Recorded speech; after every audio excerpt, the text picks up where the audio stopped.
Bienvenidos a este nuevo episodio que está presentado en 3 videos. Vamos a tener una secuencia de 3 videos que presentan el tema de la comprensión de textos escritos en general y de los textos expositivos en particular. Para ello, nosotros vamos a estar abordando conceptos de la comprensión de textos escritos que presenta Adriana Silvestri en el capítulo 1 del libro Problemas de la enseñanza de la lengua y la literatura, que fue coordinado por Maite Alvarado. Para comenzar a abordar el tema de la comprensión de textos, me parecía sumamente relevante, primero, que atendamos cómo opera la comprensión en nuestra vida cotidiana, no la comprensión exclusiva de los textos escritos. Para ello tomé 3 experiencias. A mí que me encanta presentar relatos. Bueno, son 3 relatos de situaciones que fueron vividas, ¿no? En este caso, el primero de ellos se llama La profesora es un mimo. Bueno, esto le puse ese título porque, bueno, se refiere a una oportunidad de hace varios años atrás, una situación en una clase en que una especialista de Chile llamada Marian Peronard venía a exponer conceptos sobre la comprensión de textos en el marco de una carrera de la Facultad de Lenguas que se llamaba Postítulo en Procesos de Lectura y Escritura. Días atrás, o semanas atrás, se había dado un espectáculo en el auditorio de la sede del centro de la Facultad de Lenguas, que en ese momento funcionaba en ese lugar, y bueno, hubo un evento artístico donde hacía representaciones un mimo y había dibujantes que lo representaban de distintas maneras y con historietas, etc. Bueno, los trabajos quedaron presentados ahí en el auditorio que ustedes pueden ver en escena a la derecha. Estaban los dibujos del mimo en las paredes. Cuando Marian Peronard ingresó para dar su seminario por ese pasillo, se detuvo a mirar esos dibujos. Siguió caminando, se ubicó en el escenario, nos saludó y dijo: ¿qué sucedería si hoy, en vez de haber aparecido vestida así, yo aparecía caracterizada como un mimo? ¿Ustedes qué hubieran pensado? Entonces los estudiantes fueron proponiendo distintas alternativas, ¿no? Alguien dijo, bueno, yo podría pensar que usted se equivocó de sala. Otro dijo, bueno, podría ser que le asignaron esta sala y nos tendríamos que ir a otra. Alguien también dijo, bueno, probablemente podríamos pensar que era una estrategia didáctica para captar la atención de los estudiantes, etc. Lo que Marian estaba planteando en ese momento o nos proponía, digamos, al público, es que realizaran inferencias a partir de lo que sería una situación disruptiva. Es decir, estamos esperando a un profesor que va a dictar un seminario en el contexto de la facultad y aparece un mimo. Entonces, esa situación nos hubiera llevado a plantearnos inferencias para poder comprender, porque no estamos comprendiendo lo que pasa, porque hay algo que se tenía que dar de una manera esperable y no está sucediendo. Entonces, nosotros tratamos de realizar, de asignar sentido a eso que en apariencia no lo tiene, porque no se está cumpliendo lo que tenía que cumplirse, ¿no? Bueno, en el segundo caso, la segunda experiencia tiene que ver con una situación cotidiana en mí, que es consultar un pronóstico de una página noruega. Normalmente a los alumnos en años anteriores, en situaciones presenciales, yo abría la página en ese momento y les decía, bueno, de qué se trataba, en qué lengua estaba, qué información nosotros podíamos tener de esa página. Todos rápidamente sabían que se trataba de una página de pronósticos, aunque no supiéramos de qué idioma se trataba. Me parece muy interesante considerar el hecho de que yo no conozco noruego, sí voy aprendiendo ahora los días de la semana, ya aprendí, digamos, de tanto consultarlo. Pero, digamos, yo puedo tener la información que necesito sin conocer el idioma. Yo sé qué palabras, ahora sí lo sé, qué palabras se refieren al día de hoy, al día de mañana. Además, ustedes ahí tienen información del nombre del día y tienen los números. Nosotros tenemos mucha información, en ese caso, basada en la temperatura, en la humedad, que yo me doy cuenta porque dice milímetros, me doy cuenta que es la temperatura por los grados. Además, hay información sin duda del viento y de la dirección del viento, la intensidad, y puedo saber hora a hora cómo va a estar el tiempo, de las 13 a las 18, como estaba pronosticado para el domingo 4, de las 18 a las 24, etc. Es decir, yo las primeras veces tuve que realizar inferencias para saber cómo encontrar alguna información. Pero además hay claves que van más allá del lenguaje, que tienen que ver con las claves icónicas de los dibujos. Entonces, rápidamente yo puedo saber la temperatura en distintos momentos del día, si hay viento o no hay viento, y también uno va explorando, digamos, la página y puede saber el pronóstico extendido, por ejemplo, ¿no? Sin duda, yo después puedo buscar claves de lo que puede significar algunos términos, digamos, en esa página, pero no necesito conocer el idioma para tener información. Entonces, tengo esa información y también sobre el final de la página puede aparecer esta información, que en realidad la tomé de la primera vez que la consulté a la página en el año 2017. Son noticias de esa época. Yo lo veo en la página y me imagino que son noticias. ¿Por qué? Porque yo proyecto la diagramación que tengo de una página de pronósticos en mi lengua. Entonces, yo voy proyectando información que tengo en mi conocimiento previo vinculado particularmente con este género discursivo y puedo tener cierta información y mucha información a partir de la imagen. En ese caso, en la primera imagen yo puedo pensar que es, un pronóstico de lluvias, o bien que hay caminos anegados, también podría ser, porque se trata de una noticia. En realidad es un pronóstico de fuertes lluvias, ¿no?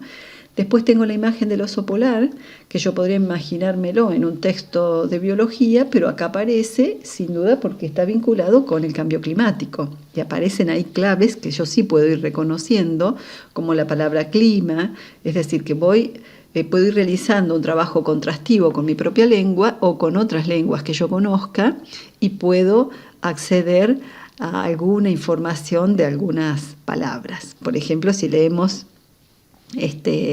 la síntesis que se presenta en esa imagen, hay palabras que vamos a encontrar conocidas desde nuestra lengua o de lenguas extranjeras. Y en el último caso, imaginamos que no está vendiendo un celular. Sin dudas está presentando lo que es una aplicación para consultar el clima. Imaginamos, ¿no? Bueno, observemos cómo esta experiencia también da cuenta de una serie de inferencias que uno va realizando y puede comprender, puede acceder a información aun cuando uno no conozca el idioma, porque podemos utilizar otras claves contextuales, ¿no? Y por último, la última experiencia está tomada de mi tesis de doctorado, que el proyecto se desarrolló en la comunidad rural de Copacabana, al noroeste de Córdoba. Y en una oportunidad, uno de los campesinos, Enrique, me contaba cómo había encontrado a unos pichones de águila. Entonces, de halcón. Y él decía que iba con uno de sus hijos en el campo. En un momento encuentran, vieron que había un tronco y que había unas mosquitas dando vuelta. Entonces, el hecho de que hubiera unas mosquitas dando vueltas le da la posibilidad de entender que podría haber vida ahí. Entonces, van a observar, y había unos pichones blancos que eran unos pichones de halcón. Y acá me parecía muy interesante porque si yo hubiese estado en esa situación probablemente ni me hubiese dado cuenta de las mosquitas, es decir, no hubiera reconocido, no hubiera realizado una inferencia, esa deducción que hizo Enrique, dado que él estaba viendo que las mosquitas estaban dando vueltas porque había algún elemento orgánico, pero él pudo interpretar de manera adecuada esos indicios o esas claves contextuales que le estaba dando específicamente la naturaleza, ¿no? Entonces, en mi trabajo yo analicé este y otros ejemplos atendiendo a los procesos de interpretación de indicios, como lo denomina Prieto cuando estudia los modos de significación en la comunicación humana. Ahora, en este caso, Enrique lo que le estaba haciendo era asignar significado a una situación de la naturaleza, así como él también asignaba significado a determinadas nubes que traían piedra. Y él me explicaba y yo no me daba cuenta cuáles eran las nubes que traían piedra, por ejemplo, como sucede con otros campesinos también que tienen un cúmulo de conocimientos para poder interpretar distintos indicios y otra información también. Bueno, toda esta introducción a mí me permite considerar un aspecto central que tiene que ver con la comprensión como proceso general del intelecto. Adriana Silvestri introduce su trabajo atendiendo a esta idea de la comprensión como un proceso general del intelecto que está operando en todo momento en nuestra vida cotidiana. Ella dice, en un sentido amplio, la comprensión se define como la asignación de un sentido coherente a un hecho. Si nosotros atendemos este enunciado a la luz de los ejemplos que estuvimos viendo, veremos que en todos los casos hay asignación de un sentido coherente, ¿no? Sobre todo si tomamos en el primer caso que vemos, estamos esperando una profesora y aparece un mimo, decimos, eso no es coherente. Nosotros buscamos en nuestra memoria, tratamos de activar información que pueda asignar un sentido coherente a ese hecho que parece no tenerlo. Entonces, esto vinculado con la comprensión, en el marco general de la comprensión, un caso particular y es esencial cómo nosotros comprendemos el lenguaje. Hablamos del lenguaje oral o del lenguaje escrito. Y uno puede reconocer cómo en la comprensión del lenguaje y especialmente de los géneros discursivos, nosotros desarrollamos procesos comunes a los distintos géneros discursivos, pero también procesos específicos, propios de cada género. Hay procesos que, para leer un texto expositivo, yo utilizo, procesos comunes a otros textos, pero en algunos casos, yo necesariamente debo desarrollar procesos que son propios del género expositivo, ¿no? Que se engloba dentro de los géneros conceptuales. La comprensión lectora se denomina de esta manera, comprensión lectora, a la comprensión de los textos escritos desde una perspectiva cognitiva. Y específicamente, ¿a qué se llama comprensión lectora? Dice, se denomina procesamiento o tratamiento comprensivo a la actividad mental que se realiza con la información que un texto proporciona, con el objeto de asignarle un significado integral y coherente. Fíjense que está bastante más compleja esta idea de aquella idea cotidiana de decir, ¿qué dice el texto? O sacar la información del texto. Fíjense que es muy distinto el movimiento que acá se está planteando. Es decir, es una actividad mental compleja en la que participa la información que el enunciador ha planteado en un texto, pero también interesa el significado que asigna el lector para lograr una información completa y coherente. Y qué significa la comprensión lectora y qué procesos implica. Bueno, en el caso de el texto de Adriana Silvestri, ella destaca la idea de que en la comprensión lectora intervienen o participan operaciones generales de la cognición, como la percepción, la atención, la memoria y el pensamiento. Además, Adriana Silvestri plantea que en la comprensión lectora nosotros llevamos a cabo un procesamiento en distintos niveles, en un nivel subléxico, léxico, oracional y textual.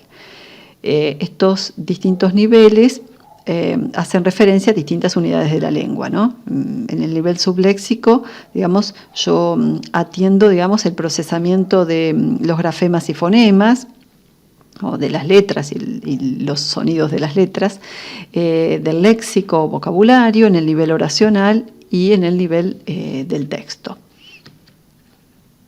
En todos esos niveles de procesamiento, nosotros estaremos poniendo a disposición del texto numerosos recursos cognitivos para comprender. Y lo que es muy importante es que no podemos llevar a cabo muchas actividades en simultáneo, dado que nuestros recursos cognitivos son limitados. Entonces, si yo realizo muchas funciones, muchas actividades, sucederá lo que se denomina sobrecarga cognitiva.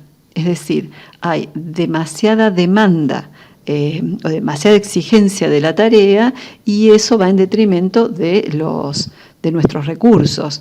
Entonces no estaremos comprendiendo de manera adecuada, por ejemplo, porque la sobrecarga cognitiva interfiere en los procesos de comprensión. Esto sucede particularmente, por ejemplo, cuando los niños están aprendiendo a leer, ¿no? O sea, cuando un niño está aprendiendo a leer, destina muchos recursos cognitivos para procesar la información en el nivel subléxico, porque tiene que atender al fonema, al grafema, y no le quedan recursos en su memoria operativa para poder procesar la información en el nivel del significado. Por eso es preciso que el procesamiento del nivel subléxico se automatice para que no demande tantos recursos cognitivos. De ese modo, el lector puede atender el significado de los enunciados que lee. Para atender la relación entre el procesamiento en el nivel subléxico y la comprensión de textos, vamos a atender dos videos muy breves de niños en situación de lectura. Son dos situaciones diferentes. En un caso está León leyendo un texto que se llama Había una vez una llave, y en el otro caso Samuel lee el cuento de la gallina de los huevos de oro. Un cuento de una llave que no se parecía a las otras llaves. Había una llave que no se parecía a las otras llaves y estaba en un bolsillo, y en una cartera, y en un llavero, y en una cerradura de una puerta. Lo que te digo yo es que estaba en una baldosa rosada justamente al lado de una hoja seca. Justamente que había una anciana que se llamaba Antolina. Antolina tanto la miraba despacito, que encontró la llave. ¡Qué bueno! Me la voy a guardar en mi bolsillo. Antolina dijo: las llaves sirven para abrir las puertas de las casas, y adentro de las casas hay algunas veces, ¿cómo se llama? Gatos, niños o fantasmas.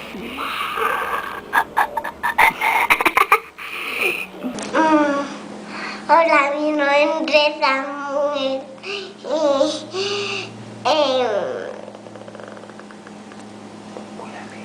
voy a leer el huevo de oro. Había una vez un granjero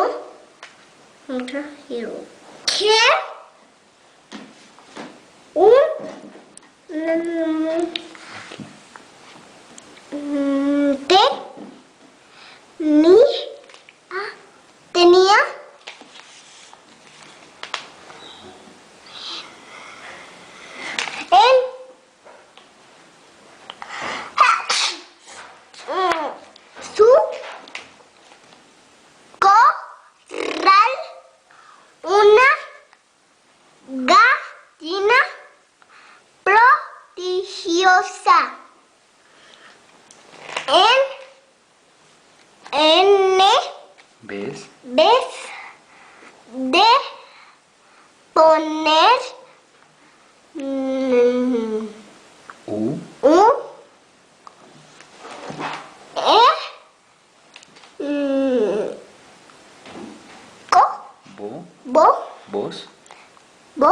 Huevos. Huevos. No males ponía huevos de oro.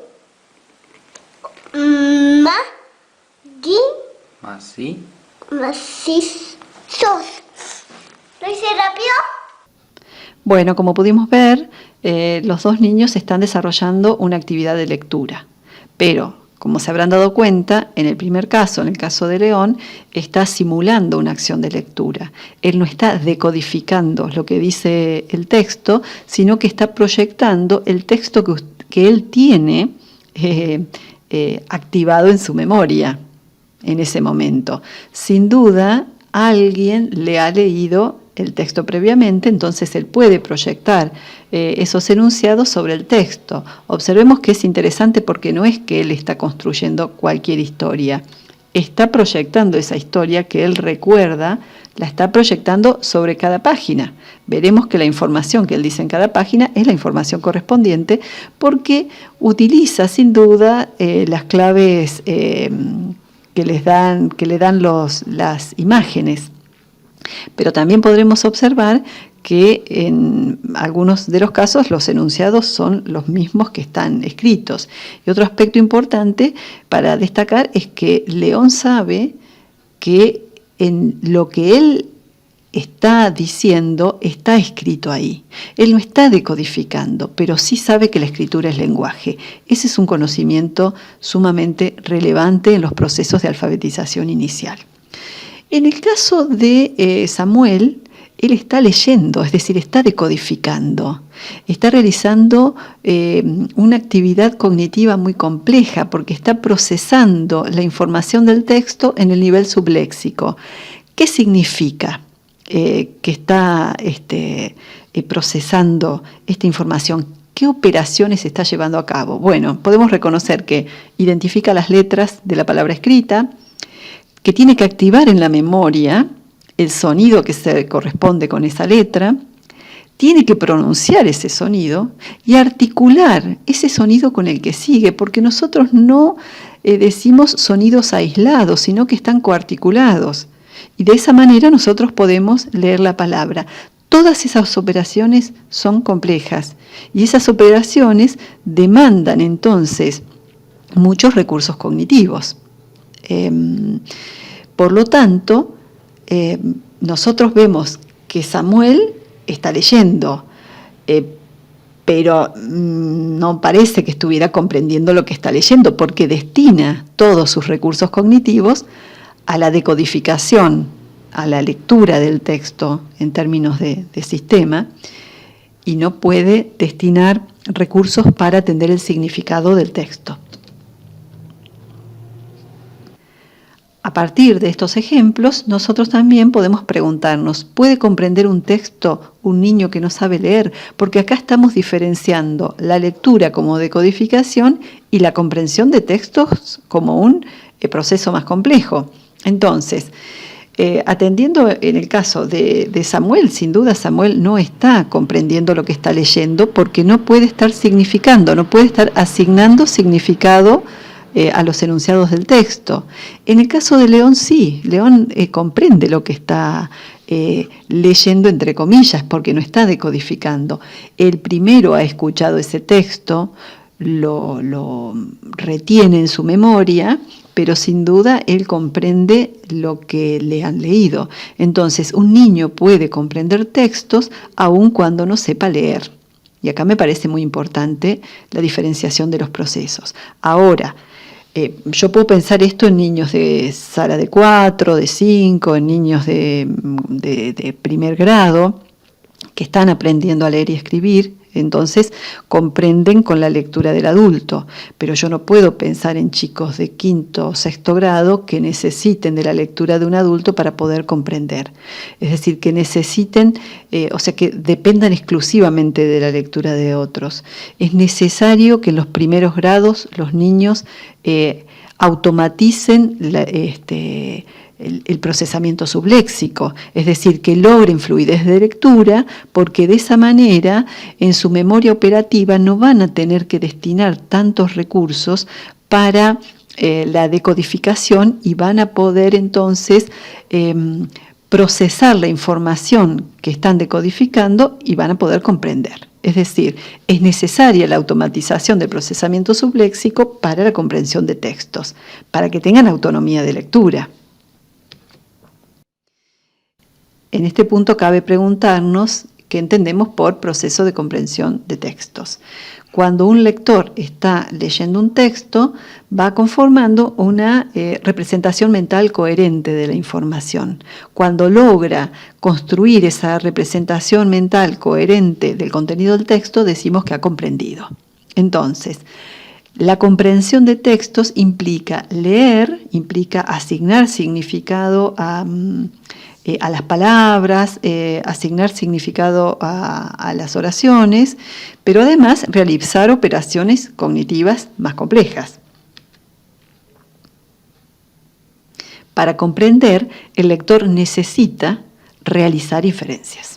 Digamos, a eso nos referimos cuando hablamos de operaciones cognitivas más complejas, a la realización de inferencias. Y bueno, en este video nosotros comenzamos hablando de la comprensión en la vida cotidiana y hablamos de inferencias, porque en la vida cotidiana en todo momento estamos realizando inferencias a partir de determinadas pistas que nos permiten completar la información que está ausente. Por ejemplo, a Enrique le permitía, digamos, su conocimiento previo, digamos, le permitía completar la información que le daba los indicios que daba la naturaleza, que es un indicio porque hay un interpretante.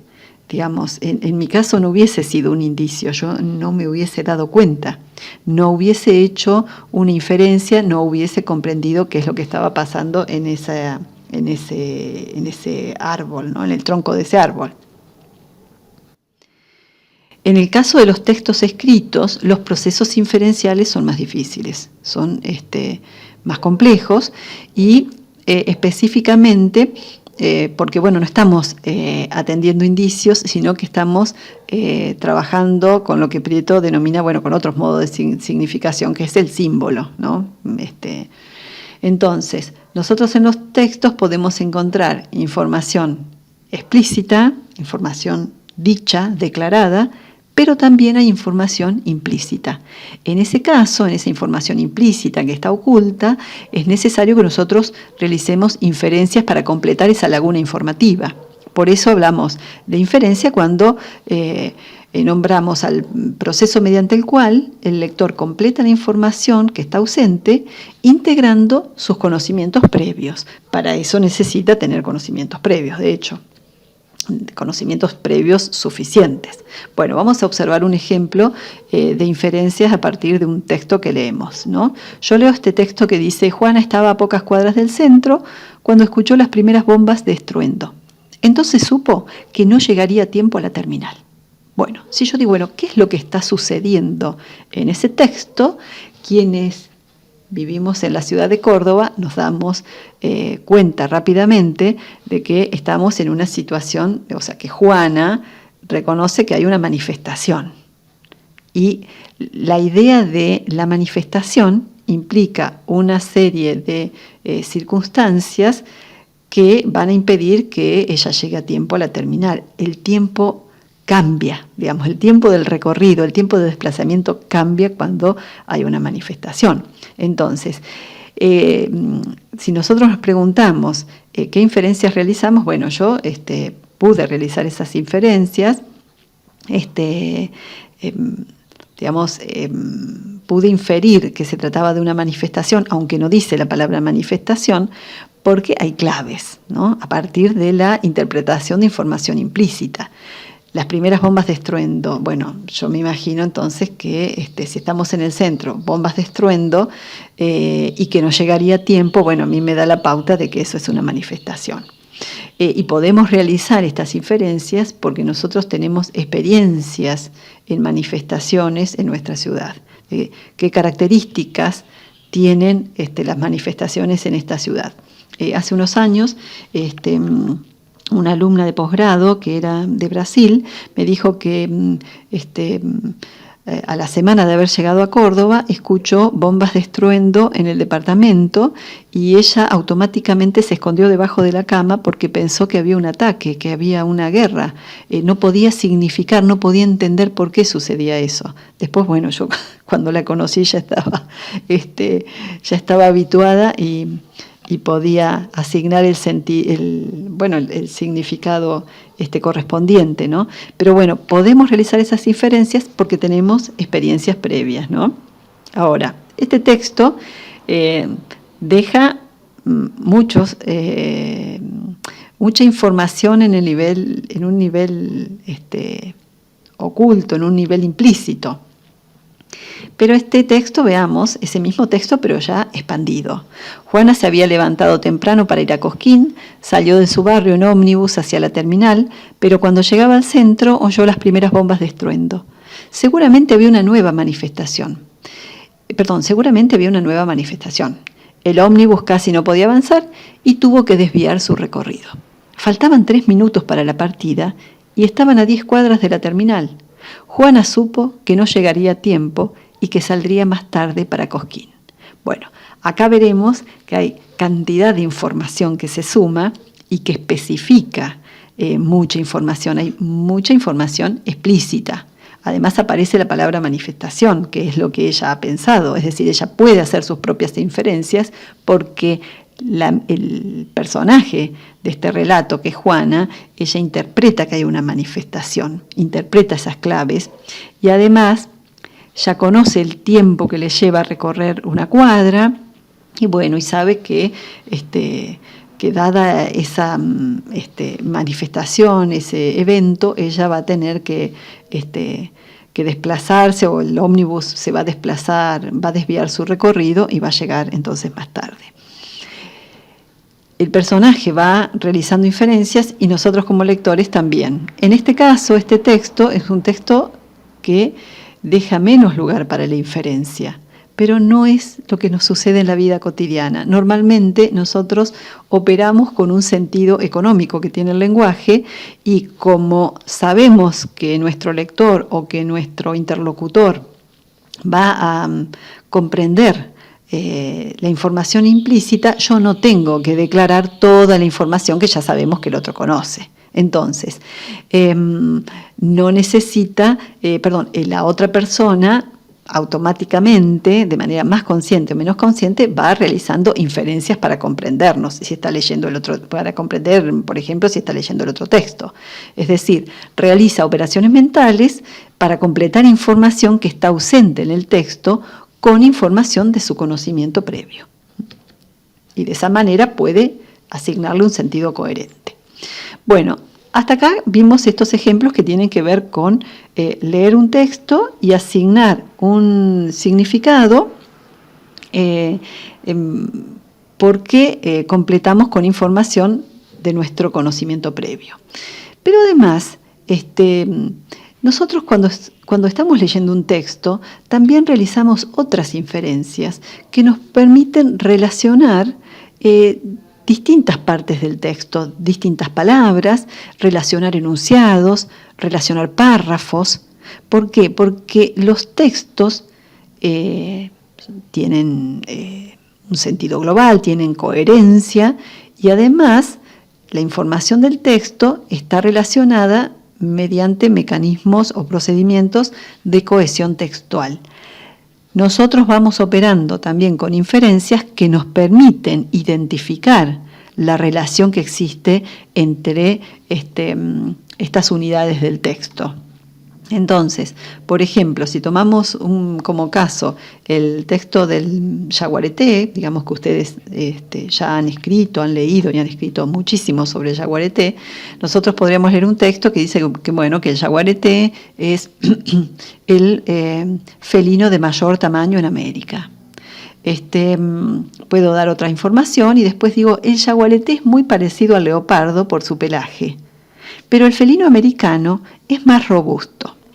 Bueno, si yo no tengo idea de qué es el yaguareté o poca idea de qué es el leopardo, pero yo pude leer y mantener la información del texto, o vuelvo a leer el texto donde dice que el yaguareté vive en América, entonces podré saber que cuando se utiliza este sustituto léxico o esta expresión correferencial que es el felino americano, se está refiriendo al yaguareté y no se está refiriendo al leopardo.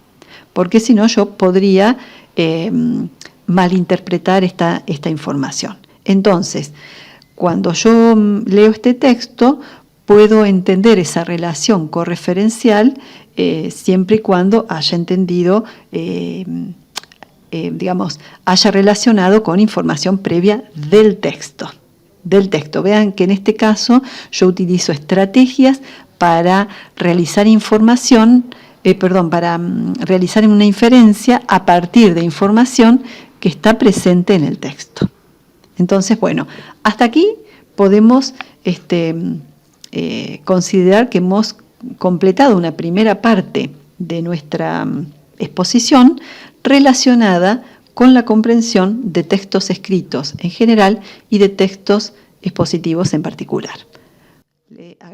Les agradezco por su atención y nos encontramos en el próximo video.